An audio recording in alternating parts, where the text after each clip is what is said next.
नमस्कार प्यारे विद्यार्थियों, स्वागत है आप सभी का आपके अपने YouTube चैनल आरपी स्टडी में। अगर आप भी कर रहे हैं राजस्थान में बीएसटीसी एग्जाम 2026 की तैयारी तो ये क्लास आपके लिए। जी हाँ दोस्तों, आज की इस क्लास में अपन बीएसटीसी एग्जाम 2026 के लिए राजस्थान जीके के 50 मोस्ट इंपॉर्टेंट क्वेश्चन देखेंगे। मैं आपको ऐसे क्वेश्चन बताऊंगा जो बीएसटीसी एग्जाम में सीधे छपेंगे। जी हाँ दोस्तों, मैं ऐसा क्यों बोल रहा हूँ, क्योंकि जो क्लास में लेकर आया हूँ पुराने प्रश्न जो दोस्तों आपके 2008 से लेकर 2023 या 24-25 जो एग्जाम हुआ है दोस्तों, सबके पेपरों को मैंने देखा है किस तरीके से पेपर आ रहा है, कहाँ से प्रश्न बन रहे हैं। अब आपका जीके का जो भी डर है वो सारा डर खत्म हो जाएगा। बहुत सारे विद्यार्थी ऐसे जिनका जीके में बहुत कम स्कोर बन पाते हैं। अब आपको पता है अगर बीएसटीसी में नंबर लाना है तो आपका जीके तो स्ट्रांग होना ही चाहिए। तो ये क्लास दोस्तों देख लो, बढ़िया तरीके से आप इन जीके को दोस्तों पढ़ो, आराम से आपका बीएसटीसी में 50 में से 50 क्वेश्चन सही होंगे। तो चलिए आज के सेशन को स्टार्ट करते हैं। क्लास का पहला ही क्वेश्चन आपके सामने पूछा है, आकल। आकल दोस्तों जैसलमेर में है, इसका संबंध किससे है? जस्ता खनन क्षेत्र है, राष्ट्रीय मृग उद्यान है, मैग्नीज खनन क्षेत्र है या काष्ठ जीवाश्म उद्यान है दोस्तों। तो आकल है वो जैसलमेर में दोस्तों है, और ये क्या है, एक काष्ठ जीवाश्म उद्यान है। यहाँ पर जो विद्यार्थी ऑप्शन नंबर डी को सही कर रहे हैं, डी ऑप्शन बिल्कुल आपका राइट है।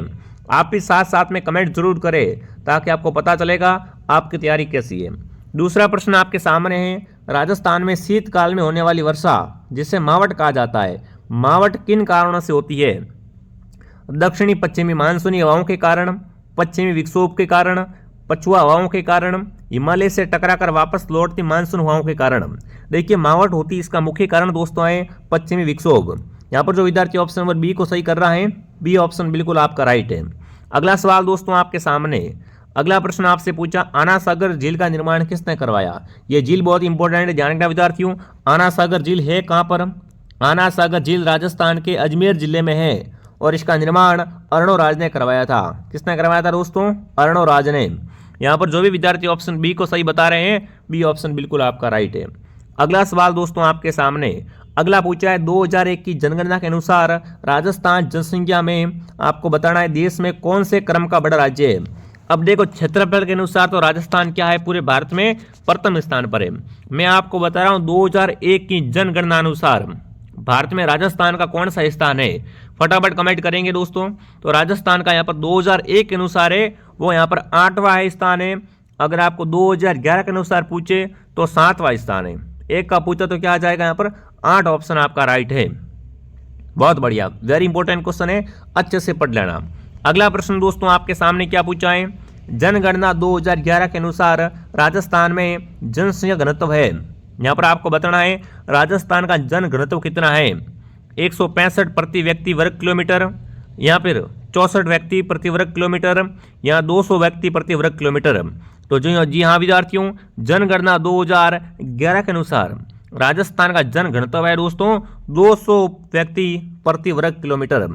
यानी जो भी विद्यार्थी ऑप्शन नंबर सी को सही कर रहा है, सी ऑप्शन बिल्कुल आप सबका एकदम क्या हो जाएगा, यहाँ राइट हो जाएगा। चलिए आगे बढ़ते हैं दोस्तों। अगला सवाल, अगला प्रश्न आपके सामने पूछा है, 2011 की जनगणना के अनुसार राजस्थान की महिला साक्षरता दर क्या है? बहुत ही अच्छा प्रश्न आपसे पूछा है दोस्तों। 2011 की जनगणना से क्वेश्चन आता है एग्जाम में। यह भी प्रश्न आ सकता है कि सर्वाधिक साक्षरता वाला जिला कौन सा है? तो सर्वाधिक साक्षरता वाला जिला कोटा है, और न्यूनतम साक्षरता वाला जिला जालोर है। ठीक है, अब आपसे पूछा महिला साक्षरता सर्वाधिक, तो बिल्कुल महिला साक्षरता दर दोस्तों राजस्थान की है, वो है 52.66। क्या आएगा उत्तर यहाँ पर? 52.66 उत्तर आपका राइट रहेगा। वेरी गुड, बहुत बढ़िया। अगला सवाल, अगला प्रश्न दोस्तों आपके सामने पूछा है, सूची 1 को सूची 2 से मिलान कीजिए। क्या करना है दोस्तों यहाँ पर आपको? सूची 1 को सूची 2 से मिलान करना है। फटाफट भाई मिलान करो, आ जाओ फटाफट तरीके से मिलान करो दोस्तों।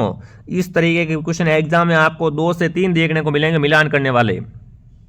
ठीक है, तो नमदे और दरी की बात करें दोस्तों, नमदा दोस्तों है वो टोंक से समझते, किससे है?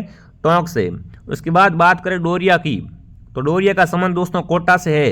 अजरक प्रिंट आपको पता है बाड़मेर की है, और मार्बल की मूर्तियां हैं दोस्तों वो कहाँ की है? वो दोस्तों है जयपुर की। इस तरीके से मिलान होगी 2, 5, 3, 1। ठीक है, ये कोड बनेगा, तो ऐसा कोड ऑप्शन में होगा, उस ऑप्शन को सही कर देना। चलिए आगे बढ़ते हैं। अगला सवाल, अगला प्रश्न दोस्तों आपके सामने है, सुबटिया लोकगीत का संबंध किससे है? कमेंट करेंगे दोस्तों। सुबटिया लोकगीत का संबंध है गरासिया स्त्री से, सती स्त्री से, वीरांगना स्त्री से, भील स्त्री से। बहुत ही शानदार, बहुत ही बेहतरीन प्रश्न अगर आपसे पूछे एग्जाम में कि बताओ सोबटिया लोकगीत का संबंध दोस्तों, तो सोबटिया लोकगीत है ये, इसका संबंध भील स्त्री से है। तो विद्यार्थी ऑप्शन डी को सही कर रहा है, डी ऑप्शन बिल्कुल आपका राइट है यहाँ पर। अगला सवाल आपके सामने क्या पूछा है, अगला प्रश्न दोस्तों आपसे पूछा है भीलों का प्रसिद्ध लोकगीत जिसे स्त्री पुरुष साथ मिलकर गाते हैं। बहुत बार प्रश्न आ चुका है दोस्तों एग्जाम में कि भीलों का ऐसा कौन सा लोकगीत है जिसे स्त्री पुरुष मिलकर मतलब साथ में जोड़े से गाते हैं। सुवटिया, जोरावा, सुपना, हमसिडो। तो बिल्कुल हमसिडो दोस्तों गीत है जिसे भील स्त्री पुरुष साथ में मिलकर गाते हैं। अगला सवाल दोस्तों आपके सामने, अगला प्रश्न आपसे पूछा है राजस्थान के लोक नृत्य और उनके प्रचलन क्षेत्र के संबंध में कौन सा सही नहीं है। गीदड़ नृत्य शेखावटी में, ढोल नृत्य जालोर में, बम रशिया बीकानेर, डांडिया नृत्य मारवाड़। तो बम रशिया दोस्तों नृत्य है ये बीकानेर का नहीं है, ध्यान रखना, ठीक है ना। तो विद्यार्थी ऑप्शन नंबर सी को सही कर रहा है, सी ऑप्शन आपका एकदम राइट है। बम नृत्य है वो अलवर भरतपुर का है। आगे बढ़ने से पहले दोस्तों जो विद्यार्थी बीएसटीसी एग्जाम 2026 की जारी कर रहे हैं, बीएसटीसी का संपूर्ण कोर्स आपको आरपी स्टडी ऐप में दोस्तों मिलने वाला है। देखिए कंप्लीट आपको नए सिलेबस के अनुसार कोर्स मिलेगा जिससे कम समय में आप तैयारी कर पाओगे। अगर अभी भी आपकी तैयारी नहीं है दोस्तों तो आप इस ऐप को ज्वाइन करें, अभी से भी आपकी तैयारी दोस्तों है वो बढ़िया तरीके से हो जाएगी, ठीक है। तो इसके लिए कुछ नहीं करना है, प्ले स्टोर से ऐप को डाउनलोड करना है। ऐप के अंदर सभी विषय मिलेंगे, हिंदी, अंग्रेजी, रीजनिंग, शिक्षण अभिरुचि, राजस्थान, जी के सब कुछ। प्रत्येक क्लास के बाद टेस्ट होता है, पुराने पेपर आपको फ्री मिलेंगे 16 सालों के टेस्ट सीरीज के रूप में, हर क्लास की पीडीएफ मिलेगी। बहुत शानदार कोर्स है, अगर कोर्स ज्वाइन कर लिया तो समझो आपका सिलेक्शन पक्का है, ठीक है ना। अगर पेमेंट किसी और से करना है तो हेल्पलाइन से कॉन्टैक्ट करें। चलिए आगे बढ़ते हैं दोस्तों। चार बेत जो राजस्थान की प्रसिद्ध लोक कला है, लोक गायन शैली है, ये कहाँ की प्रसिद्ध है। चार बेत का संबंध कहाँ से, फटाफट कमेंट करेंगे सभी विद्यार्थी। जैसलमेर से, टोंक से, बांसवाड़ा से, गंगानगर से। तो चार बेत का संबंध दोस्तों है वो है टोंक से। जो भी ऑप्शन नंबर बी को सही कर रहा है यहाँ पर, बी ऑप्शन एकदम आपका राइट है। अगला सवाल आपके सामने, नागौर में किस सूफी संत की मजार है। बहुत अच्छा प्रश्न आपसे पूछा है कि बताओ नागौर में किस सूफी संत की मजार है। तो नागौर में मेरे विद्यार्थियों शेख हिमुद्दीन की मजार है। तो विद्यार्थी ऑप्शन ए को सही कर रहे हैं, ऑप्शन ए आपका राइट है। अगला सवाल दोस्तों आपके सामने, गांव गांव खेचड़ी गांव गांव गोगो कहावत में जिस संत का संबोधन है वो कहाँ पर जन्मे हैं। देखो गांव गांव खेचड़ी गांव गांव गोगो का मतलब है गोगा जी की बात हो रही है। किसकी बात हो रही है दोस्तों, गोगा जी की बात हो रही है। गोगा जी का स्थान खेजड़ी वृक्ष के नीचे होता है, ध्यान रखना। और गोगा जी का जन्म ददरेवा चूरू में हुआ था। यानी जो विद्यार्थी ऑप्शन नंबर सी को सही कर रहे हैं यहाँ पर, सी ऑप्शन बिल्कुल आपका राइट है, ठीक है ना। सी ऑप्शन क्या हो जाएगा, एकदम राइट हो जाएगा। अगला सवाल दोस्तों आपके सामने, आमेर में शीला देवी मंदिर किसने बनवाया। बहुत अच्छा प्रश्न आपसे पूछा है। अगर आपसे पूछे शीला देवी का मंदिर कहाँ पर है तो ये है दोस्तों आमेर में, और इसका निर्माण किसने करवाया था। तो आमेर में शीला देवी का मंदिर बनाया दोस्तों मान सिंह ने। किसने बनाया था, मान सिंह द्वारा बनवाया गया। अगला सवाल आपके सामने दोस्तों, नौहर तहसील हनुमानगढ़ में कौन सा मेला भरता है। देखो नौहर तहसील कहाँ पर है, हनुमानगढ़ में है। और यहाँ से कौन सा मेला भरता है, फटाफट कमेंट करो। चलो, बाण गंगा, चार भुजनाथ का मेला, गोगा जी का मेला, शीतला माता का मेला। तो बिल्कुल नौहर तहसील हनुमानगढ़ में विद्यार्थियों गोगा जी का मेला भरता है। किसका मेला भरता है दोस्तों, गोगा जी का मेला भरता है गोगावेड़ी में। तो चलिए आगे बढ़ते हैं। अगला सवाल, अगला प्रश्न आपसे पूछा, दीघा गणगौर किस शहर की प्रसिद्ध है। कमेंट करेंगे साथियों, दीघा गणगौर है वो किस शहर की प्रसिद्ध है। अजमेर, झालावाड़, कोटा, उदयपुर। तो दीघा गणगौर दोस्तों है वो यहाँ पर आपका उत्तर रहेगा जोधपुर। बिल्कुल जोधपुर की दोस्तों प्रसिद्ध है। बट यहीं पे अगर दोस्तों ऑप्शन के हिसाब से देखा जाए तो फटाफट एक बार कमेंट करेंगे, दीघा गणगौर है वो यहाँ पर आप क्या कर सकते हो, उदयपुर को राइट कर देंगे। चलिए आगे बढ़ते हैं। अगला सवाल दोस्तों आपके सामने, राजस्थान में कहाँ पर प्रसिद्ध मीनाकारी गहने बनाए जाते हैं। मीनाकारी गहने कहाँ बनाए जाते हैं, फटाफट कमेंट करो। चलो दोस्तों, अगर आप भी बीएसटीसी की जारी कर रहे हो तो चैनल को सब्सक्राइब कर लो। ऐसी क्लासें हैं वो आपको टाइम टू टाइम मिलती रहेगी विद्यार्थियों। तो राजस्थान में मीनाकारी गहने बनाए जाते हैं जयपुर में। तो विद्यार्थी जयपुर कमेंट कर रहा है, जयपुर ऑप्शन आपका राइट है। अगला सवाल दोस्तों आपके सामने, राजस्थान के बांसवाड़ा जिले में मानगढ़ क्यों जाना जाता है। मानगढ़ धाम दोस्तों कहाँ पर है, राजस्थान के बांसवाड़ा जिले में है। और मानगढ़ क्यों प्रसिद्ध है वो आपको बताना है। आदिवासियों का अंग्रेजों द्वारा दमन, पुरातात्विक किला है, त्रिपुरा मंदिर है, यहाँ दोस्तों प्रथम आदिवासी राजा का अभिलेख स्थल है। तो देखो दोस्तों, मानगढ़ हत्याकांड हुआ था, इसमें क्या हुआ था दोस्तों, यहाँ पर आदिवासियों पर अंग्रेजों ने गोलियां चलाई थी। ठीक है ना। आदिवासियों का अंग्रेजों ने क्या किया था, दमन किया था, तो इसी कारण ये प्रसिद्ध है। ऑप्शन ए आपका राइट है। वही अगर आपसे पूछे मानगढ़ हत्याकांड कब हुआ था, तो ये हुआ था 1913 में। ठीक है, आगे बढ़ते हैं। अगला सवाल दोस्तों आपके सामने, किस किले को तारागढ़ के नाम से भी जाना जाता है? जैसलमेर का किला, जालोर किला, शिवाना किला, बूंदी किला। देखो राजस्थान में तारागढ़ किले दो है, एक बूंदी में है और एक अजमेर में है। अजमेर ऑप्शन में है नहीं तो अपन क्या कर देंगे, यहाँ पर बूंदी को सही कर देंगे। डी ऑप्शन आपका राइट है। ठीक है ना, जो भी विद्यार्थी ऑप्शन डी को बता रहा है, बहुत बढ़िया। अगला सवाल, अगला प्रश्न आपसे पूछा त्रिपुरा मुंदरी, बिल्कुल त्रिपुरा सुंदरी का मंदिर कहाँ पर है? बांसवाड़ा, जयपुर, उदयपुर, राजसमंद। तो बिल्कुल बांसवाड़ा जिले का जो तलवाड़ा क्षेत्र है ना, यहीं पे क्या बना हुआ है दोस्तों, त्रिपुरा सुंदरी का मंदिर बना हुआ है। अगला सवाल, अगला प्रश्न आपसे पूछा है जयपुर में स्थित गैठोर की छतरियां किस राजवंश परिवार संबंधित है? फटाफट कमेंट करेंगे साथियों। जयपुर में जो गैठोर की छतरियां बनी हुई है उनका संबंध कौन से राज परिवार से है? फटाफट कमेंट करें। तो जयपुर में गैठोर के छतरियों का संबंध दोस्तों है कछवा राजवंश से। किससे है? कछवा राजवंश से। अगला सवाल, अगला प्रश्न आपसे पूछा है राजस्थान में भित्ति चित्रों के लिए आपको बताना है किस आलेख पद्धति दोस्तों का उपयोग किया जाता है ना। भित्ति चित्रों को दोस्तों चिरकाल तक जीवित रखने के लिए पद्धति का दोस्तों उपयोग करते हैं। उस पद्धति का नाम क्या है? तो उसे दोस्तों कहते हैं अरायस पद्धति। इसके द्वारा जो भित्ति चित्र होते हैं उनको चिरकाल तक जीवित रख सकते हैं, लॉन्ग टाइम तक। ठीक है, अगला सवाल दोस्तों आपके सामने क्या पूछा है? हाड़ौती बोली राजस्थान के किस क्षेत्र में नहीं बोली जाती है? देखो नहीं का पूछा है। हाड़ौती कहाँ पर नहीं बोलते हैं? भरतपुर, झालावाड़, कोटा, बूंदी। तो देखिए भरतपुर दोस्तों है, ये हाड़ौती में नहीं आता है। तो विद्यार्थी ऑप्शन ए को राइट कर रहे हैं, ऑप्शन ए आपका राइट है। अगला सवाल दोस्तों, अगला सवाल आपके सामने क्या पूछा है? युग्म को चुनिए। यहाँ पर दोस्तों गलत कौन सा आपको पहचान करनी है। एक तरफ साहित्यिक रचना है और एक तरफ साहित्यकार है। बादली है चंद्र प्रकाश देवल की, बिल्कुल राइट बात है। राधा सत्यप्रकाश जोशी की, मेघमाल सुमेर सिंह शेखावत की, बाथा में भूगोल हरीश बदाणी की। तो गलत कौन सा है? ऑप्शन सी आपका यहाँ पर है, वो मिलान नहीं खा रहा है। ठीक है ना, बाकी सब राइट है। यहाँ पर जो विद्यार्थी ऑप्शन सी को सही कर रहे हैं, बहुत बढ़िया। अगला सवाल देखते हैं दोस्तों आपसे क्या पूछा है? चंद्र बरदाई द्वारा लिखित ग्रंथ है, बताओ भैया, कमेंट करेंगे। चंद्र बरदाई ने किस ग्रंथ की रचना की थी? पृथ्वीराज रासो, अलखंड, कामायनी या इनमें से कोई नहीं? फटाफट एक बार कमेंट करेंगे कि कौन सा ग्रंथ चंद्र बरदाई का है। तो बात करें यहाँ पर चंद्र बरदाई द्वारा रचित ग्रंथ के बारे में दोस्तों, तो वो ग्रंथ है पृथ्वीराज रासो। कौन सा है? पृथ्वीराज रासो। अगला सवाल दोस्तों आपके सामने, राजस्थान उच्च न्यायालय की मुख्य पीठ किस शहर में है? मतलब राजस्थान का जो हाईकोर्ट है उसकी मुख्य पीठ दोस्तों, मुख्य पीठ है जोधपुर शहर में। अगर आपसे पूछे राजस्थान हाईकोर्ट की खंडपीठ कहाँ पर है? खंडपीठ है दोस्तों वो है जयपुर में। ठीक है, मुख्य पीठ का पूछे ना तो आपको क्या करना है, यहाँ पर जोधपुर को सही कर देना है। ठीक है, अगला सवाल, अगला प्रश्न है राजस्व बोर्ड का मुख्यालय कहाँ पर है? कमेंट करेंगे दोस्तों। आरबीएससी का मुख्यालय बीकानेर, अजमेर, जयपुर, उदयपुर। राजस्व बोर्ड का मुख्यालय दोस्तों है वो है अजमेर में। तो विद्यार्थी अजमेर को सही कर रहे हैं, अजमेर ऑप्शन आपका राइट है। अगला सवाल दोस्तों आपके सामने, 2.5 दिन का झोपड़ा कहाँ पर है? देखो 2.5 दिन का झोपड़ा दोस्तों पहले क्या थी, एक संस्कृत पाठशाला थी, उसको तोड़वा कर इसका निर्माण किया गया था। और विद्यार्थियों 2.5 दिन का झोपड़ा राजस्थान के अजमेर में है। कहाँ पर है? अजमेर में। बहुत बढ़िया। अगर आपको ये क्लास दोस्तों पसंद आ रही है तो क्लास को लाइक एंड सब्सक्राइब जरूर करें और फटाफट तरीके से क्लास को शेयर भी कर दें और क्लास को ध्यान से पूरा जरूर देखना दोस्तों। ठीक है, अगला सवाल है राजस्थान में आपको बताना है पूर्णतः बहने वाली सबसे लंबी नदी। देखो नाम आया पूर्णतः, सीधा अगर आपसे पूछता कि राजस्थान में बहने वाली सबसे लंबी नदी तो चंबल थी।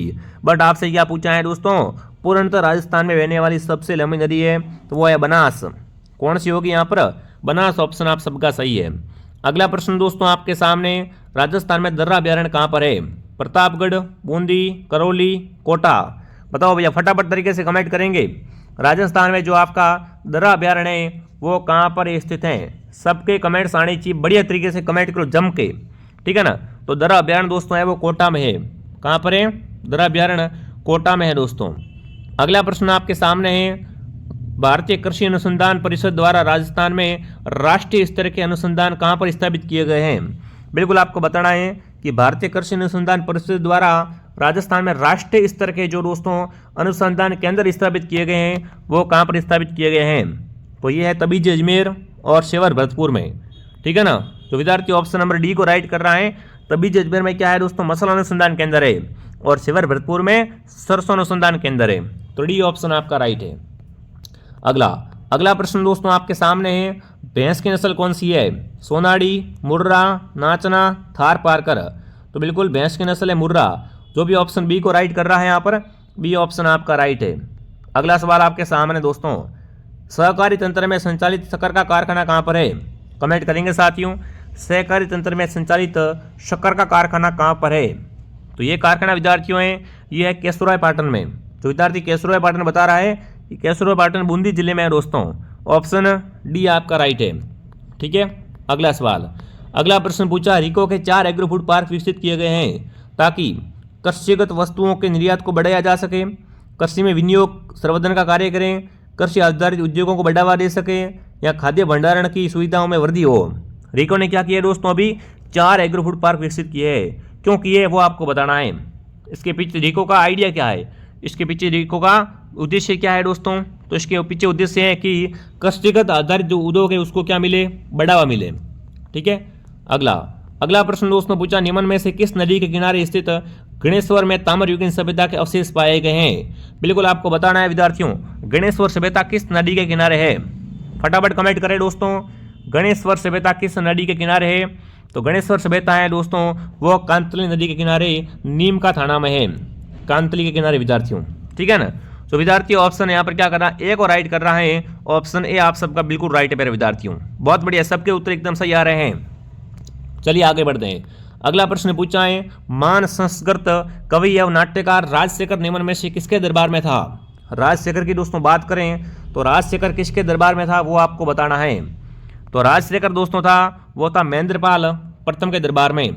सी ऑप्शन आपका राइट है। ठीक है। अगला सवाल आने से पहले विद्यार्थियों, जो विद्यार्थी बीएसटीसी एग्जाम 2026 की जारी कर रहे हैं दोस्तों, बीएसटीसी का संपूर्ण कोर्स आपको आरपी स्टेडियम के अंदर मिलने वाला है। मार्केट से आपको बुक भी लानी पड़ेगी, इतना मैं आपको बता रहा हूँ। अगर आप इस बैच को ज्वाइन कर लिया तो आपका आराम से बीएसटीसी में दोस्तों नंबर आ जाएगा। तो इसके लिए प्ले स्टोर से ऐप को डाउनलोड करें। इसके अंदर जो क्लास होती है वो नोट्स लिखवाई जाती है, थ्योरी की क्लास होती है, क्लास फेस टू फेस होती है, सामने आके पढ़ाते हैं डिजिटल बोर्ड पे। तो कोई दिक्कत वाली बात है नहीं, फटाफट आप ज्वाइन कर लो। और ये जो फीस है दोस्तों वो पूरे 1 साल की फीस है। एक बार फीस भर दो, आराम से आपका नंबर है वो दोस्तों आ जाएगा। ठीक है। बट आपको कोर्स लेकर रखना नहीं, पढ़ना भी पड़ेगा तब नंबर आएगा। यूँ नहीं कोर्स लेकर रख लिया और नंबर आ जाएगा, नहीं भैया। कोर्स लेने के बाद आप उसको कंप्लीट पढ़ोगे तो आपका नंबर आराम से आ जाएगा। अगर ये है कि कोर्स लेकर रखना है तो कोर्स मत लेना, कोर्स लेकर पढ़ाई करनी पड़ेगी। ठीक है। तो इस कोर्स को ज्वाइन करें। अगला, राणा सांगा ने इब्राहिम लोदी को किस युद्ध में परास्त किया? कमेंट करेंगे साथियों। सांगा ने इब्राहिम लोदी को परास्त किया था, वो युद्ध कौन सा था? सिवाना युद्ध, खातौली का युद्ध, खानवा युद्ध, या सारंगपुर का युद्ध? तो राणा सांगा ने विद्यार्थियों खातौली का युद्ध हुआ था 1517 में। इसमें दोस्तों क्या किया था इन्होंने विद्यार्थियों इब्राहिम लोदी को परास्त कर दिया था। ठीक है। अगला सवाल, अगला प्रश्न आपसे पूछा है दोस्तों, जयपुर शहर को गुलाबी रंग किस राजा ने दिया था? पिंक सिटी दोस्तों जयपुर। यहाँ पर आपको बताना है जयपुर शहर को गुलाबी रंग देने वाला कौन था? तो जयपुर शहर को गुलाबी रंग दिया था दोस्तों राम सिंह द्वितीय ने। किसने दिया था? राम सिंह द्वितीय ने। अगला सवाल दोस्तों आपके सामने, मारवाड़ का प्रताप किसे कहा जाता है? मारवाड़ का प्रताप का पथ प्रदर्शक किसे कहते हैं विद्यार्थियों? तो वो है रावचंद्र सेन। इसे साथ ही मारवाड़ का भूला बिसरा नायक भी कहा जाता है। ठीक है। अगला सवाल दोस्तों आपके सामने, अगला प्रश्न पूछा है, कोटा और बूंदी क्षेत्र राजस्थान में क्या कहलाता है? कोटा और बूंदी का भाग है, उसे क्या बोलते हैं? वागड़, हाड़ौती, मेवाड़, मारवाड़। तो कोटा बूंदी का भाग कहलाता है हाड़ौती क्षेत्र। क्या कहलाता है दोस्तों? हाड़ौती क्षेत्र कहलाता है। अगला सवाल दोस्तों आपके सामने, निम्नलिखित में से कौन सा स्थल राजस्थान में 1857 की क्रांति का केंद्र नहीं था? तो बिल्कुल जब क्रांति हो रही थी दोस्तों उस समय जयपुर है वो इस क्रांति का केंद्र है, वो नहीं था विद्यार्थियों। ठीक है। बाकी क्रांति की शुरुआत अगर आपसे पूछे तो नौशीराबाद से इस क्रांति की शुरुआत दोस्तों हुई थी। ठीक है। अगला सवाल, अगला है, ढोला मारू की प्रेम गाथा किस छपाई में चित्रित की जाती है? बात करें दोस्तों ढोला मारू की छपाई के बारे में तो इसका संबंध किससे? फटाफट कमेंट करेंगे दोस्तों। ढोला मारू की प्रेम गाथा का संबंध दोस्तों है वो यहाँ पर जोधपुर की छपाई में की जाती है। सी ऑप्शन आपका राइट है। अगला सवाल दोस्तों आपके सामने, निम्नलिखित में से गलत युग्म को चुनिए। गलत कौन सा है? मारवाड़ प्रजामंडल जयनारायण व्यास, बूंदी प्रजामंडल माणिक लाल, बीकानेर प्रजामंडल मगाराम वेद, सिरोही प्रजामंडल गोकुल भाई भट्ट। तो आपका उत्तर यहाँ पर ऑप्शन बी राइट है। तो विद्यार्थी ऑप्शन बी को सही कर रहे हैं, बिल्कुल आपका उत्तर बी एकदम राइट है। अगला सवाल आपके सामने दोस्तों, राजस्थान दिवस मनाया जाता है।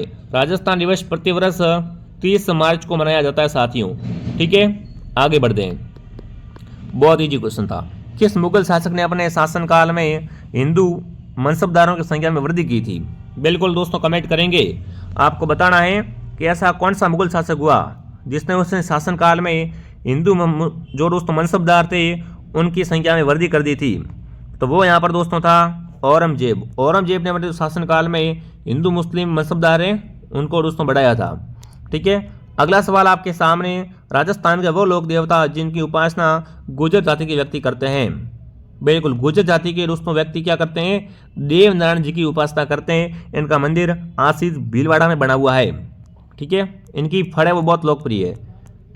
अगला सवाल दोस्तों, बीकानेर प्रजामंडल की स्थापना कब हुई थी? बीकानेर प्रजामंडल की स्थापना दोस्तों है वो कहाँ पर हुई थी? पहली बात तो ये होती है कलकत्ता में दोस्तों। किसके द्वारा की गई थी? मगराम वेद के द्वारा। कब दोस्तों हुई थी? 1936 में। बी उत्तर आपका राइट है। बीकानेर प्रजामंडल बहुत इंपॉर्टेंट है दोस्तों क्योंकि इसकी स्थापना है राजस्थान से बाहर हुई थी। बहुत बार प्रश्न यहाँ से बनता है। अगला सवाल दोस्तों आपके सामने, बाबूजी के भोपे के पवाड़ों के समय किस वाद्य का उपयोग करते हैं? जब बाबूजी के भोपे उनके पवाड़े सुनाते हैं तो उस समय आपको बताना है वे किस वाद्य यंत्र का प्रयोग करते हैं। बहुत शानदार प्रश्न है। तो माटे का प्रयोग किसका दोस्तों? माटा वाद्य यंत्र होता है उसका ये प्रयोग करते हैं। अगला सवाल दोस्तों आपके सामने, जयमल फतह की हवेली किस दुर्ग में है? बहुत अच्छा प्रश्न आपसे पूछा है। जयमल और फतह की हवेली बनी हुई है वो किस दुर्ग में स्थित है दोस्तों? चित्तौड़गढ़ दुर्ग, कुंभलगढ़ दुर्ग, नाहरगढ़ या जयगढ़? तो चित्तौड़गढ़ दुर्ग में दोस्तों जयमल फतह की हवेली है। ठीक है, अगला प्रश्न दोस्तों आपसे पूछा है, राजस्थान के किस क्रांतिकारी की बरेली जेल में यातनाओं के कारण मृत्यु हो गई थी? बताओ भाई किसका संबंध बरेली जेल से है? राजस्थान में ऐसा कौन सा क्रांतिकारी जिसका संबंध बरेली जेल से है? तो वो यहाँ पर दोस्तों रहेंगे। बिल्कुल आपका उत्तर है प्रताप सिंह बारठ। बी उत्तर क्या है दोस्तों? एकदम आपका राइट हो जाएगा दोस्तों। ठीक है, तो ये आज की क्लास थी। फटाफट कमेंट करेंगे आज का सेशन आपको कैसा लगा। आई होप ये क्लास दोस्तों आपको पसंद आई होगी। अगर क्लास पसंद है तो क्लास को लाइक सब्सक्राइब जरूर करें। हमारे क्लास की टाइमिंग दोस्तों है मॉर्निंग 7 बजे क्लास आती है, दोपहर 2 बजे क्लास आती है और एक शाम को 9 बजे क्लास आती है। ठीक है विद्यार्थियों, तो चलिए मैं आपको मिलता हूँ नेक्स्ट क्लास में दोस्तों। जय हिंद, जय भारत।